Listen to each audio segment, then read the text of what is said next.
په نسوار او شول باندې او داس ماتي کنه او داس غمه کو چې کله مړ کېږي الله بس تا په ژبه باندې کلمه شهادت نه جاری کوي محمد رسول الله فرمای چې څوک نشه استعمالي دې ډیر نقصان نه دی خو یو نقصان علماء د دې حدیث په شی کې دام ذکر کړی دی چې کلمه شهادت باندې په ژبه جاری کیږي نه نور دغه خو نسوار خو ورس دا او داس خو ورس خبره ده دا خبره غم کوا لری کا ګنده دې وجنه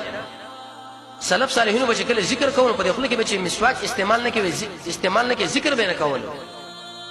چې کله سره قران لکینی علماء دا لیکلي به کار دا چې مسواک استعمال کې ځکه ملائکه راشي چې کله دا اعوذ بالله وینو اول به تندیبانه خول کی به د خپل خپل اول د غره خپل سره یوځي کې هر مزیدار الفاظ تیری نو نسواری سره خپل د رحمت ملائکه نه راځي همیشه بدل قهر متوجي دا ګند نقصان دی استوران کا رسول الله فرمایي چې ارنه شی حرام دی